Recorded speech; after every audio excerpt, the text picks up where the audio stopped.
उद्धव ठाकरे के आरोपों पर नवनाथ बन ने जोरदार पलटवार किया है। उन्होंने कहा कि स्वार्थी राजनीति की शुरुआत उद्धव ठाकरे ने ही की और 2019 में मुख्यमंत्री पद के लिए कांग्रेस का साथ लिया। बाला साहेब ठाकरे के विचार छोड़कर कांग्रेस के साथ जाने वाले उद्धव आज मोदी को नैतिकता का पाठ पढ़ा रहे हैं। साथ ही उन्होंने कहा कि मोदी से डरने का सवाल ही नहीं, जनता की अदालत में असली शिवसेना का फैसला पहले ही हो चुका है।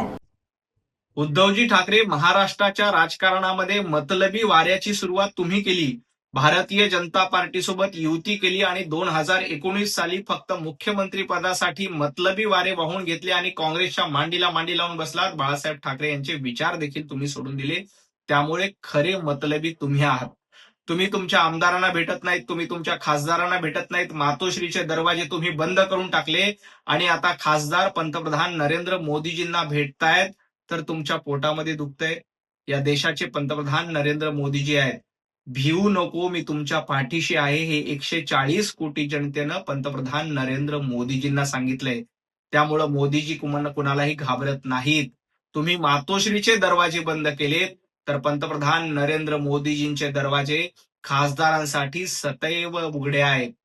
आणि जेनजीच्या गप्पा तर उद्धवजी ठाकरे तुम्ही करू नयेच. तुम्हाला या देशातल्या तरुणाईशी काहीही देणं घेणं नाही. फक्त आदित्य ठाकरेंचं करिअर सेट करायचं, आदित्य ठाकरे यांना नेता म्हणून इस्टॅब्लिश करायचंय. याच्यासाठी विद्यार्थ्यांच्या खांद्यावर बंदूक ठेवून आपल्या मुलांचं राजकीय भवितव्य सेट करण्याचा प्रयत्न उद्धवजी ठाकरे तुमचा आहे. त्यामुळं पंतप्रधान नरेंद्र मोदीजी, अमित शहा यांच्यावर टीका करण्याच्या ऐवजी आपण मातोश्रीचे दरवाजे उघडे ठेवले असते तर तुमच्यावर ही वेळ आली नसती. कोर्टाला कुणीही धमकावत नाही, धमकावण्याचा प्रश्नच नाही. जनतेच्या कोर्टामध्ये खरी शिवसेना कुणाची याचा निकाल देखील लागलाय.